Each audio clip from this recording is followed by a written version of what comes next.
Welcome back to another episode of PPK. Boys are back at it again for another installment of the Modern Saint series. If you can't tell, well, I guess they read. If you can't tell, that's a problem for sure. Yeah, you can't read, but you can click somehow. Because the YouTube thumbnail, the description, and if that still didn't help you, the Padre Pio shirt I'm rocking, the new PPK Padre Pio shirt is on display. So if you haven't copped yours yet, you better get one because they're going to go out fast. So I'm going to kick it over to Miko for our Saint of the Week.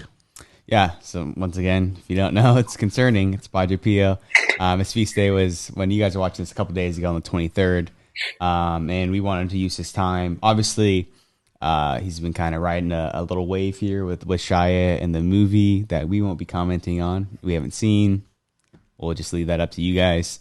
But he's a massive figure. We're going to get into his story. Obviously, things like the Stigmata and all that. And, you know, we might do a little touch of Shia's conversion on there. But anyways, we'll get into the bio like we always do. He was born May 25th, 1887, ordained a priest in 1910. It wasn't until 1918 that he actually started to have the 5 wounds of Christ sort of appear on his body physically. And that actually made him the first stigmatized priest in the history of the Catholic Church. So I think that was at the age of about 29, about there, something like that he started to receive the wounds. He was someone that was quite embarrassed of it. Obviously, a lot of pictures of him have the gloves on. He didn't want to be sort of like suffering publicly. He, was sort of quoted on not wanting to relieve himself of the pain necessarily, but just sort of didn't want to draw the attention to himself. But by 1919, so the next year, everybody was already making a big deal of it. Got a hold of the Vatican and stuff like that we'll talk about later. But they were examined by physicians who couldn't really figure out where it came from. And then those close to him began to say that he had a ton of spiritual gifts, including healing, bilocation, levitation, prophecy, miracles, extraordinary abstinence from sleep and nourishment. One dude said that for just 20 days, he only had the Eucharist. That was it. Wow. Nothing else. No water, no food, just the Eucharist. Pretty brutal. I think that's the different intermittent fasting in the 1900s, different kind. He had the ability to read hearts, gift of tongues, gift of conversions, and he even had like a floral fragrance from his wounds. So like a perfume-like fragrance coming from his stigmata and stuff like that. Really fascinating stuff. It was said that he actually spent almost around 19 hours each day celebrating Mass, hearing confessions, and then, talking to the people, and often didn't even sleep 2 hours a day. Really wild. And then, so in that period from 1924 to 1931, when he started getting really popular, that's when the Holy See was sort of denying anything happening in his life due to divine cause. I mean, right, it's probably good to be sort of skeptical, and that can be sort of an awkward tension there. But for a while, they were kind of a little bit, I guess, scared or apprehensive of what that could mean. For about 3 years, he was actually banned from holding any public masses or confessions, and that was from 1931 to 1934. And then they're like, all right, Tiger, get back in there. So then he's good after that. He's actually known for opening a major hospital called Home for the Relief of Suffering. There's an Italian name I'm not going to pronounce. Started out as a 300-bed facility. Now it has over 1,000, and it's like the most flourishing hospital in Pietrelcina. And I guess it's sort of a big phenomenon because it's supposed to be a very poor village in southern Italy, so it's a pretty big deal. Shia actually mentioned it in his interview as well. And on September 23rd, when the T-shirts are dropping or have dropped, his feast day, that's when he died. And on June 16th, 2002, that's when JP2 made him a saint. So that's his bio. Any comments, guys? Yeah, I mean, Padre Pio, when you think about, we obviously are fond of our brothers and sisters in Christ that are the communion of saints. But when you think of like modern day saints, which is why we felt called to kind of do this series, right? Like we're surrounded by some really amazing, holy examples of what it means to be a true Christian in this modern world. And Padre Pio easily comes to mind. And, me being a Dominican and him being a Franciscan, I still have a great love and a fondness for him. I mean, if you just listen to what you said in the bio, like all of the things that God gifted him with, including the stigmata, right? Having the wounds of Christ, again, that's a burden in and of itself. And I know he didn't want to be glamorized for that. But then on top of bilocation, the ability to read hearts, there's stories obviously of him in the confessional, and knowing that people weren't coming with full contriteness, or even just the idea to just confess sins completely. He was just a legit, kind of fits the Italian mode too, right? Like kind of had, I don't know, mafioso is probably the wrong word, but was a hard knocks kind of priest. So I don't know. To me, he's such an attractive saint because of everything God gifted him with, but everything that he stood for. The fact that he was obedient, right? That he was stripped of his faculties. So the inability to do the two things that priests love the most, which is, offer mass publicly and then to offer confession. And so to be stripped of that because of the somewhat apprehension or suspicion, really, from church leaders at that time, and just to take that with grace, I don't know, stood out as somebody who was just a man of virtue and a man of holiness. Yeah, I'm glad you brought that up too, because the gangster of Padre Pio is really why I wanted to make, I'll speak a little bit about sort of like the t-shirt and the symbolism behind it. It's like, especially today, we want to put everybody on a shirt, you know what I mean? Yeah. And we would want to represent what kind of, always talk about the rebellious side of the culture and, all these kind of things of what people want to more or less represent, I guess, a gangster essentially, right? And like, I couldn't think of anyone better than Pio, just how intense and like someone who fights the devil, someone who bears the wounds of Christ. I mean, there's nothing more gangster in the history of the world than Padre Pio. St. Peter's, them two are the most gangster saints that could have existed. And so I think it's just a major figure, and that's why it's kind of on a shirt, which is not like not trying to promote it or nothing like that. If you don't want to be gangster, it's on you, dude. But yeah, I mean, if you're cool with being soft, that's on you. Yeah, that's fine, dude. Whatever. We're actually putting nails in our hands next week. So, what say you, County, about the bio so far about Padre Pio? The thing that stood out to me was the fragrance that you said, that the scent of his wound, and how the saints have always said that there is a fragrance of like of flowers whenever Mary appeared to them, whenever they had encounters with Mother Mary, and how we often see the wounds of Christ, and obviously we're thinking of Christ's wounds on the cross, but Christopher West talks about the unity cross, and how it's a symbol of the new Adam and the new Eve, and that's and the garden is her womb, and this is why she emits this fragrance, because in her womb is the marriage between humanity and divinity. And so it was brought to mind to me because I think Mother Mary's probably in there somewhere, and of course she is, right?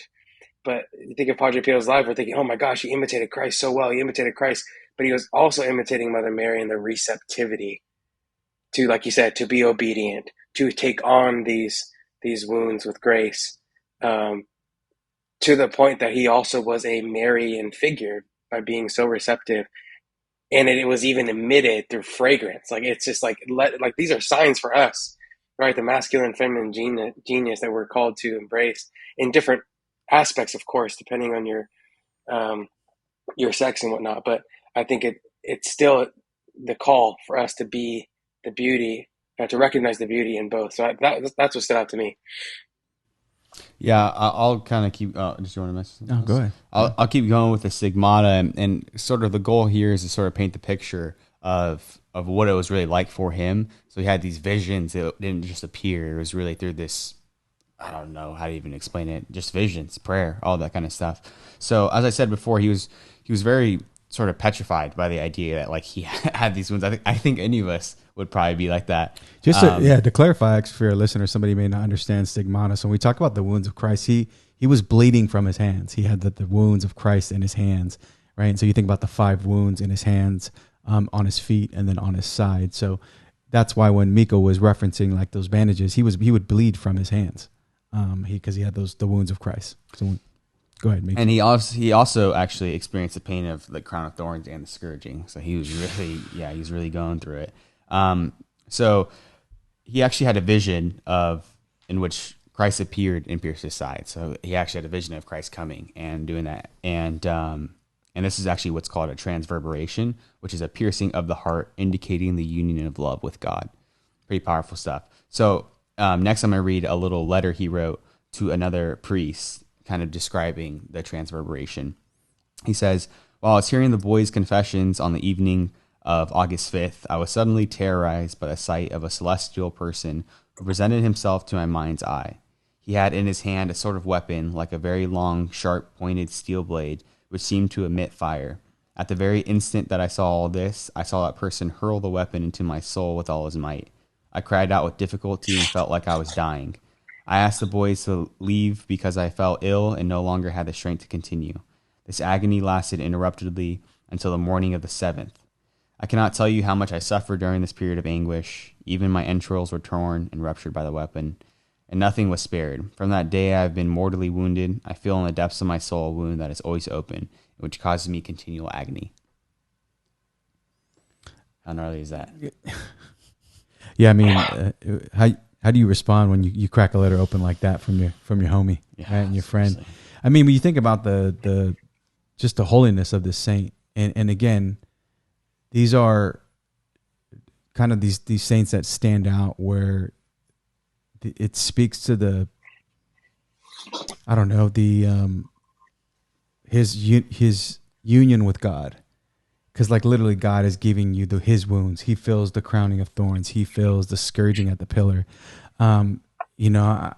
Let's just be candid. I'm not there yet, right? I've watched The Passion. I still cry. I still wince.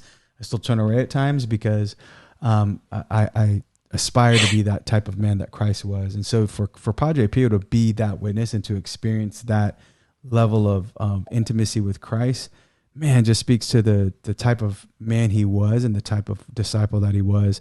But recognize for the people out there, like that's not easy to take on. Like he literally took on the wounds of Christ. He took on the suffering and the pain, not only in his own heart and soul, but in his body. That's just, it's mind boggling to think that this is a saint that walked around in the 20th century. Yeah. And before, Keone, I get your take, I'm going to read the rest of it to explain how he got the rest of the wounds. And so this was August 5th through 7th, right? That's when he's having the sort of his side wound appear. This is on September 20th, that same year. So just a little bit later, he was engaged in prayer in the choir loft in the church that he was at. And the same being who appeared to him and have given him the transverberation and who was believed to be the wounded Christ appeared again. And Padre Pio had another experience of religious ecstasy. When the ecstasy ended, Padre Pio had received the visible stigmata, the 5 wounds of Christ. And this time, it stayed with him for 50 years. So he had, as I said before, he'd been kind of experiencing this pain for a few years already, but it wasn't visible until this moment in 1918. And then he has another, if that letter wasn't good enough, he's writing to Father again. He's letting him know what happened this time. This letter is in October. He says, on the morning of the 20th of last month, in the choir after I had celebrated Mass, I yielded to a drowsiness similar to a sweet sleep. I saw before me a mysterious person similar to the one I had seen on the evening of August 5th. The only difference was that his hands and feet inside were dripping blood. This sight terrified me, and what I felt at that moment is indescribable. I thought I should have died if the Lord had not intervened and strengthened my heart, which was about to burst out of my chest. The vision disappeared, and I became aware that my hands, feet inside were dripping blood. Imagine the agony I experienced and continue to experience almost every day. The heart wound bleeds continually, especially from Thursday evening until Saturday. Dear Father, I am dying of pain because of the wounds and resulting embarrassment I feel deep in my soul. I'm afraid I shall bleed to death if the Lord does not hear my heartfelt supplication to relieve me of this condition. Will Jesus, who is so good, grant me this grace? Will he at least free me from the embarrassment caused by these outward signs? I'll raise my voice and will not stop imploring him until in his mercy he takes away not the wound or the pain, which is impossible since I wish to be inebriated with pain, but these outward signs which cause me such embarrassment and unbearable humiliation. Real quick before Keone comments, he was talking about the heart wound is painful, especially Thursday through Saturday. So for us as Catholics, as you kind of get an insight, we have what we call the Triduum, which is the one liturgy across the 3 days from the Last Supper, which would happen on Holy Thursday, through Holy Saturday, right? And we have the Easter Vigil. So every week he lives the Passion. through those wounds every week. Right? We Catholics complain about Easter coming once a year and we got Lent for 40 days. He lives the passion, experiences the passion every week. What say you, Keone? Just like, to me, what stood out is like, and I don't know if there's been like comments on this by theologians and whatnot, but especially the first experience, we talked about the piercing of the heart, and there was like a spear, right, of fire or a blade of fire or what have you. To me, it sounds like purgation, like purgatory. He was going through it on earth, right? If like his his heart was pierced with the fire, right? And it's like, I mean, I came to set the world on fire, and I wish it was already blazing, right? Like I'm going to pierce your heart. And what is the heart the symbol of? It is like the receptivity. It's like the openness. I'm giving you my heart, and it's gonna hurt though, Padre.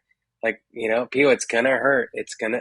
You're gonna have to let go of things. You're gonna have to open yourself to me, and he just embraces it, and it's a pain, right? And there's no wonder he's a saint. I mean, the amount of purification that he went through, and also how if we actually let it pierce our hearts, listening to this, and not just kind of like, oh, that's cool to know. That's an interesting saint, right? But actually, like, what are the nuggets of grace that is being emitted from his life that we can take and now incorporate, um, and what are our wounds that we need to offer God.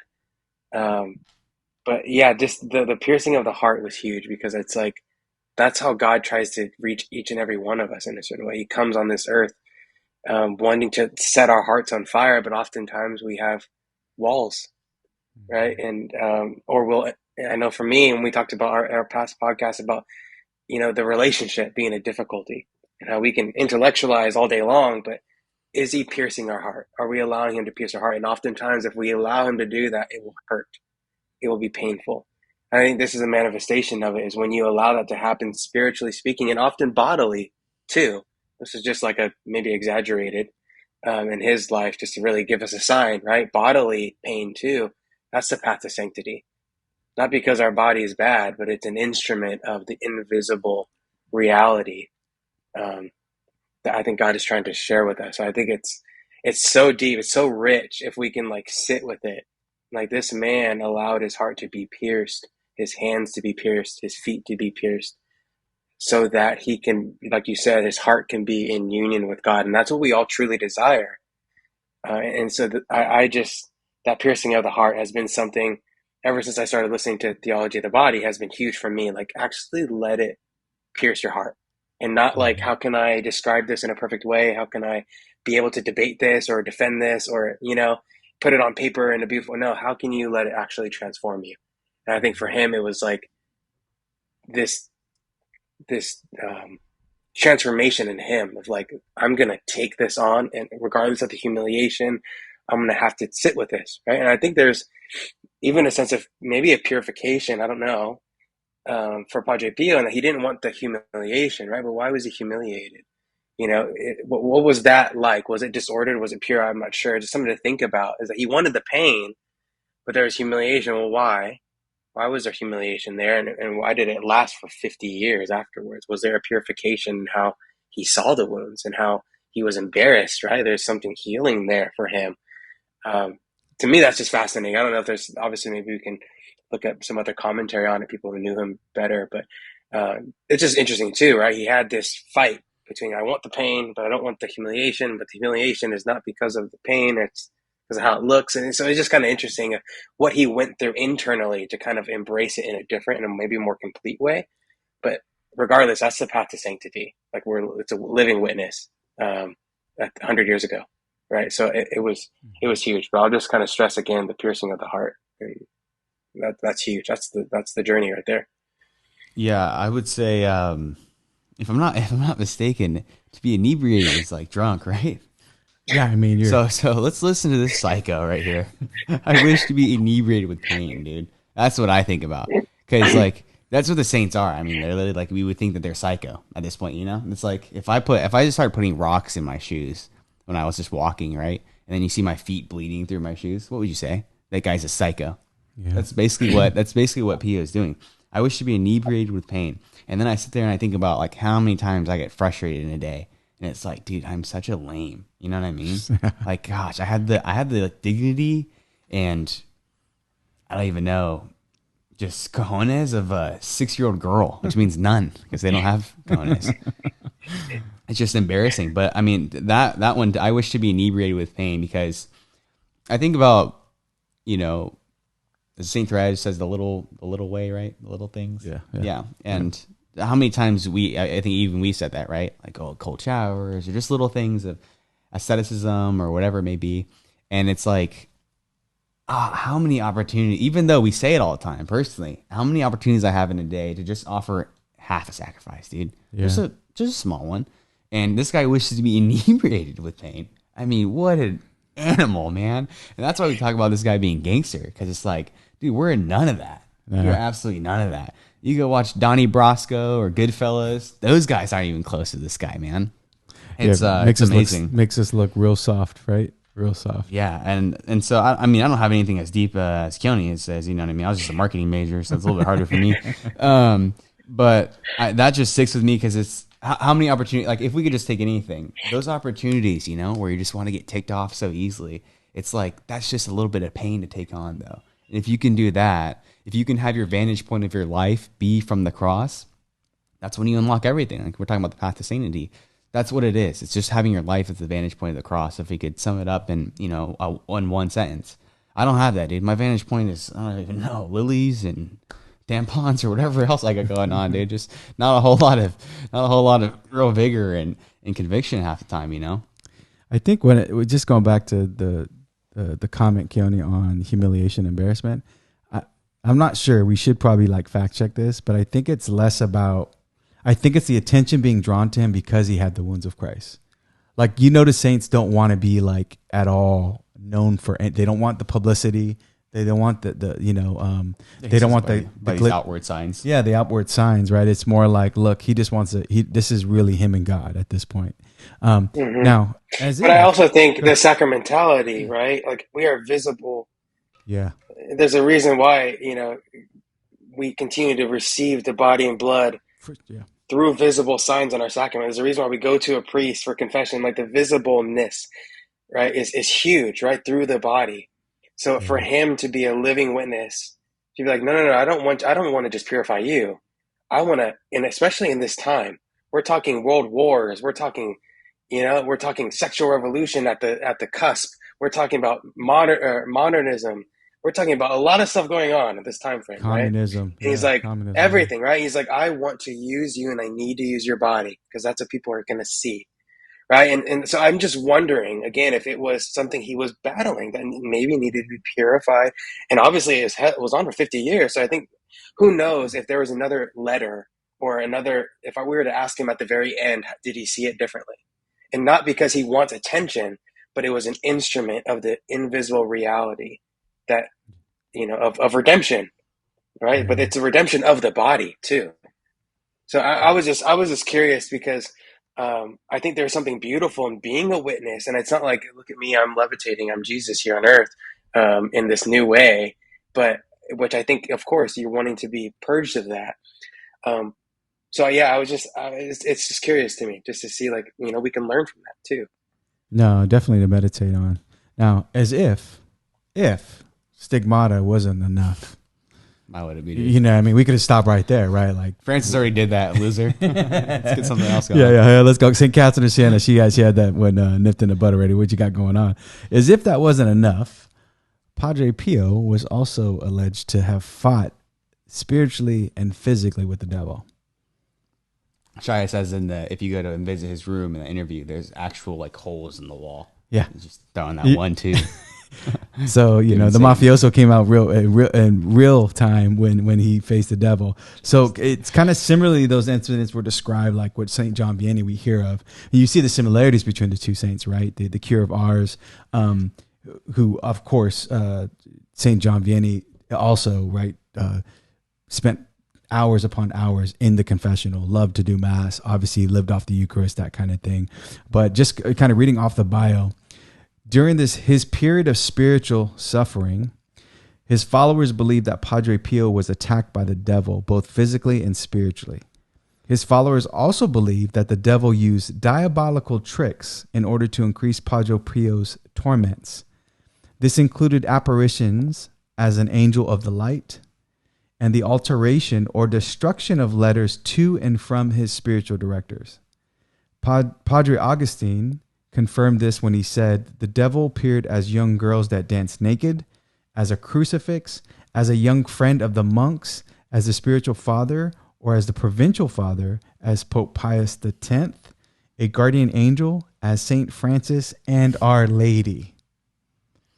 So it wasn't even enough that you're going through stigmata, which again is the pains, the wounds of Christ. And you've got everything that's going on that comes along with that, right? So you got your bishop kind of suppressing your faculties.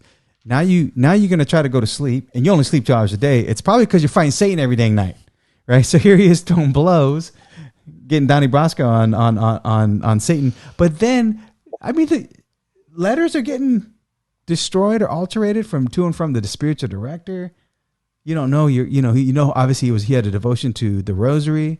You got the devil appearing as Our Lady, Saint Francis. Was it Saint Pope Michael? Goat? Yeah, Pope Goat the 10th, a guardian angel, the crucifix. I mean, it's crazy too because you think about it, right? People can't recognize. It's hard enough to recognize Satan when it's just Satan. You know, he's just like, "Hey, what's up? I'm Satan." And, are you sure you're Satan? You kind of look kind of good though. Yeah. And think about things of like just abortion and that topic that seems to be sort of pretty straightforward for a lot of Christians, and it's not. There's a lot of Christians who are fighting for women's rights and all that kind of stuff. Yeah. And so it's like when Satan's pretty visibly there, we're still like, I don't know though. You know what I mean? Could not be. And then imagine trying to just decipher, is that really St. Francis though? Or is that Saint? Like, how do you figure that out? That's what I want to know. What's St. Francis saying? You're just going like, I don't know what he's doing. You know what I mean? Like, what is he doing exactly? That's like, nah, that's Satan, classic, I mean, that's just, that blew me away. Cause I'm thinking like to have the prudence and just to be able to like, I'm hearing what he's saying, but something's not aligning. Right. Yeah. And that's the real thing about you. I mean, into having told, which you guys will see soon, you guys are talking about discernment a lot. Yeah. Right. And think about discernment when there's so many things that are good. Right. And that's the thing with even how, a real life example of something that, I try to use in my life is something like a shirt. If I'm making an item, right. Our good friend Matt Trent's been asking me to do PPK stuff for about 6 years. And I finally came out with it, 3 years after. But it was like the prudence to say, I can make something good, but is there something deeper behind that? Am I called to it in a certain way? Does it reveal something deeper, or is it just I know that I can make some money and do it, and you know what I mean, in some way? And that's not to take shots at anybody who's not doing that. I'm just saying though that prudence and that discernment to just say like, wow, there's something that's not, what I mean, like Pope Pius looks a little bit like he hasn't eaten in a few months or something. I don't know, whatever it was, to be able to decide that and how careful we should probably be, you know what I mean, in our everyday life, because how easily Satan could be tricked in behind every corner and appear as something good. Yeah. Yes, nuts. Keon, any thoughts on fighting with Satan? It's just, I mean, that's crazy, obviously, but the point about how he appeared in things that were just like distorted or deceptive, right? And I think that is just like it's shocking, like, oh, as the Blessed Mother, as Pope Pius X, as a guardian, an angel of light. But like, that's what he does all day long. He just, I mean, I know I keep quoting Christopher West because it's on my mind, in that he always says the devil doesn't have his own clay. He just distorts what has been good. So that's just like this big, like, oh my gosh, manifestation of what he does every single day. He takes the good and he distorts it and twists it and breaks it and then gives it back to you with like marketing it as the same good, but it's not. And I think it's when you know who you were, you know who you are, then you can see through that and be like, that's not it. That's of the devil. And I think that just shows the relationship, the closeness, the union that you talked about when his heart was pierced, the union with God. He's like, no, I know who Mother Mary is as much as we can here on earth. Right? I've prayed to Pope Pius, with him or what have you, right? There's this clarity that comes with holiness. Like you see beauty, and he was able to just, I see right through it, right? So I think that was just, it's the same tricks. It's just kind of magnified, and I think everything's magnified with Padre Pio, and it's why we can take as us. I mean, I want to be there, but like we can take something right now. I think some people who can be listening to Padre Pio, it's like, oh my gosh, that's a crazy story. Anyways, I'm gonna try to work on just not eating fast food every day. Like it's like, what are you supposed to do with that? But like, there's little nuggets that like you can start there. And I just think it's mind blowing. And like, there's going to be times where the devil, and it might be abortion, whatever it is, he's going to present it to you as this good. And if you don't know what you're called to be, if you don't know the truth behind the matter, you will be deceived because he's the deceiver. So we're just opening our hearts, really learning from him where we are in our life, not trying to emulate him exactly, because we may not be called to fight those demons or to bear those wounds, but we are called to fight demons and bear wounds. It just may not be his. Yeah, I mean, there's only one Padre Pio, right? I mean, Mm-hmm. most of us are just scared about the boogeyman at night. It's like, well, you fight Satan every time you enter your room. I mean, man, oh man. So a couple, just kind of rounding this out when we talk about the miracles. We've talked about this, I think, before when we talk about other saints and the process to canonization. Obviously, Miko, you stated this at the beginning when you're talking about his bio, like, the church is a little bit reluctant, right, to just follow suit like the crowds. And so we put things to the test. But, going back to his bio, specifically around the miracles, it was saying in 1947, the then Father Karol Wojtyła, right, the soon to be JP2, Pope St. John Paul II. He was a young Polish priest who would later go on to become that to Pope, obviously. He visited Padre Pio, who heard his confession. So Padre Pio, saint, here's the confession of JP2 the goat, saint. And it was reported that obviously JP2, but Father Wojtyła at the time confided to one of his cardinals that in this meeting with Padre Pio told him that one day Father Wojtyła would ascend to the highest post in the church. So, here I am, I can bilocate, read hearts. I got the stigmata. Smells pretty good too, actually. Smells, my blood smells good that I'm, pouring out of all my 5 wounds. It smells like roses. I'm fighting with Satan every day. I'm trying to figure out crucifix, Satan, angel, Satan. Oh, by the way, hey, JP2, you're going to be JP2 at some point in the church. So that's one of that's obviously a miraculous moment. There's also Bishop Wojtyła, when obviously Father Wojtyła was elevated to bishop, he asked Padre Pio in 1962 to pray for a doctor that was suffering from cancer. And then later, that doctor that he had him pray for was found, his cancer had found to be regressed. It was gone. And of course, the medical professional said, I don't know what happened. I can't explain that. It's a miracle, right? Of course. And of course, attributed to Padre Pio's prayers.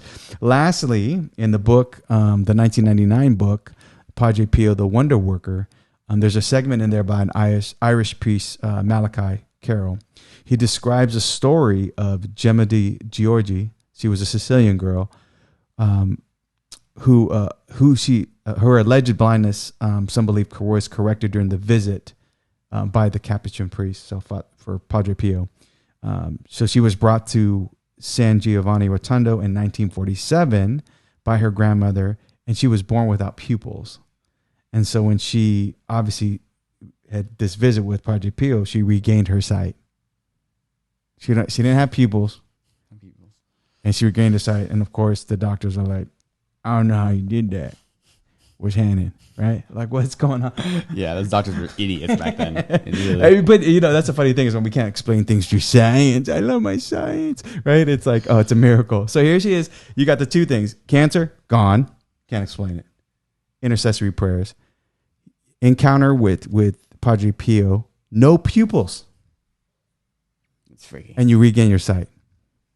Yeah, I mean, that's a mic drop, man. I don't even know what to say. Because it's just like, I know we're born in this time for a reason, but man, those are like one of those people like, I want to fight to heaven. I want to fight to get to heaven, like just so I can meet Padre Pio and just see him chilling with a cigar with my shirt on. That'd be crazy. Yeah, with the PPK Padre Pio shirt on in the corner, hanging with the rosary. Chilling. I guess I don't know if Kelly has anything to say, but obviously the last thing was just talking a little bit about Shia, right? I mean, it's kind of the hot topic, and it's already been done. I know Joe, I forget his last name. He had a video that blew up. I think he had spoken with us maybe at some point. Joe Beard, I forget his name, man. There's a lot of Joes, obviously. Yeah, exactly. I'm trying to go through the mental Rolodex. Anyways, you guys probably know what I'm talking about if you watch the video. He did a video already that got some traction. Matt Fradd, I'm sure, has commented on it. But I'll say that I think one of the things that I've been learning and reflecting on a lot is how powerful the lives of saints can be. And I think one of the reasons why we bring the Modern Saint series is to help you guys realize that it's possible for all of us, and these people didn't live that much longer. Sure, they had different struggles and temptations. Every generation does, but to know that like it's tangible, it wasn't that long ago that Padre Pio was walking there. There's millions of pictures of him. There's a really cool shirt you could buy 2 of them that just came out recently. And I think that's the most powerful thing. I've been reading this book by Jacques Fesch, who maybe we'll do eventually.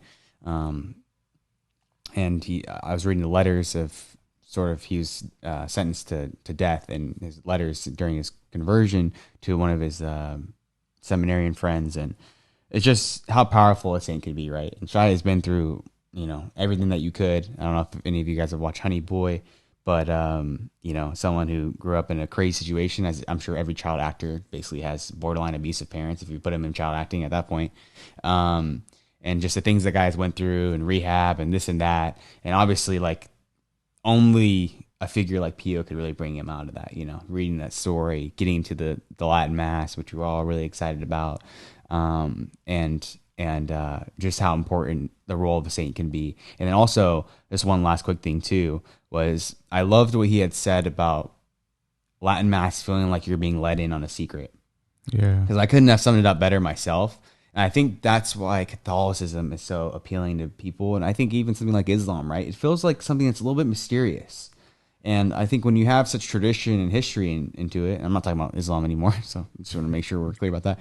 When you have so much mystery and just beauty and depth, and it feels like you're being let in on something. And this is not, I'm not trying to do a, grandma's Novus Ordo comparison right now. I don't feel the need to do that. But I'm just saying, like, that's when things are beautiful. And, you're talking about Christopher West and T.O.B. And, us guys are attracted to that little secret. It's the chase for us a lot of times, not to make this now a whole different episode, but, Tupac once said, I don't, want to sound sleazy, but tease me. I don't know if that's easy, if it's that easy, which basically what he's trying to say is, I want a little mystery, man. I want to be let in on a secret, right? I'm not saying that's the best thing today, but that's just where my mind goes. But I think that was so good and something to just sort of like ponder on a little bit, like the mystery of our faith and of Christ and him being on a cross and just the paradox of everything, of dying to live and all these things. It's like that secret is so important. And I think that's what we should all strive. And I think, talking about whether it's modesty, anything like that, secrecy, that mystery is vital. I don't know. It doesn't seem like it's talked about that much, but it was pretty profound for me at least. Yeah. And we're referring to, just so you know, maybe we can put the link on the Bishop Barron interview with Shia about the movie and, of course, his conversion to Catholicism with a heavy emphasis on the Trinity Mass. Keone, what's your thoughts on Shia, this conversion? Yeah. I just think of, just wrap it up, and like Jesus when he was first, gathering his troops, his apostles, he asked, what is it that you seek? What is it you want? What are you searching for? Right. And I think when you think about Shia, it's like it was God asking him this all day long, right? His whole life. What is it that you seek? What are you searching for? But he never lost the search. He may have found, pretty maybe not the best avenues to satiate that search in some way throughout his life, but he never stopped the search. And I believe it was St. Augustine who said something in the nature of, it's better to be lost in your passions than to lose your passions entirely. And because it's that hunger that still God he wants that ache, right? And I think if we suppress the ache, if we ignore the ache, we act like it's not there, well, then the devil's won, right? Because now he knows for sure that we can't find if we're not even searching. And I just see, like, for Shia, the way he was, like, he really was, like, mystified by what he found. Like, you watch him in that interview, it's like you said, he was let in on a secret. It's like, oh my gosh, this whole time I was living my life, and it's here. And I think like we have that ability, and we talk back to Padre Pio, the piercing of the heart.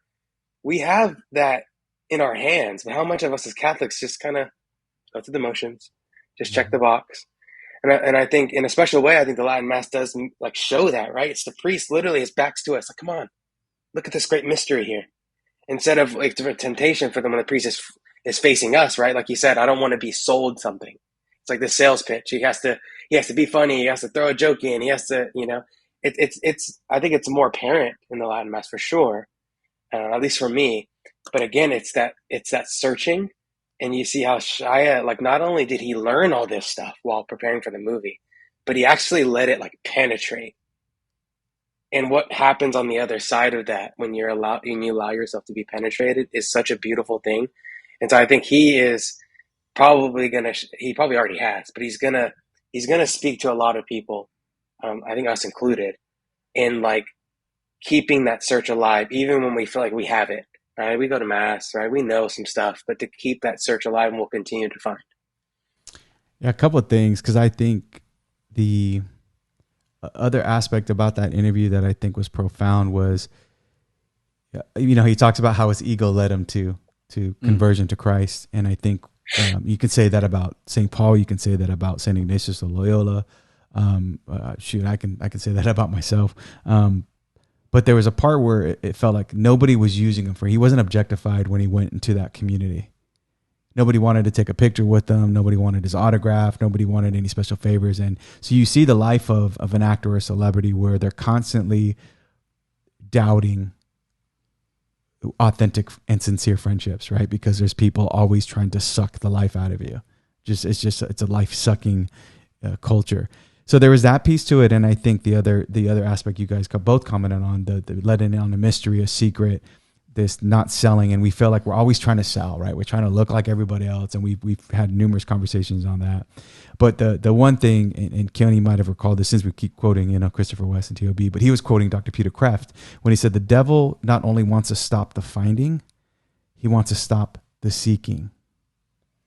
And he doesn't want us to find Christ, and he definitely doesn't want to seek Christ. And I think, I think we're all tempted. I know I'm tempted when we see some of these people, whether it be Kanye or Shia, or, I have my own opinions about whether it be the Mario Lopez's out there of the world, or the Mark Wahlbergs, who are celebrity Catholics. I start to question, right? I start to question because of the, I don't know, whether it be the orthodoxy or just the fidelity to the truths of the church and the teachings. However, in somebody like a Shia, you just hope and pray, because he's found the great treasure, the great pearl of worth everything in your life.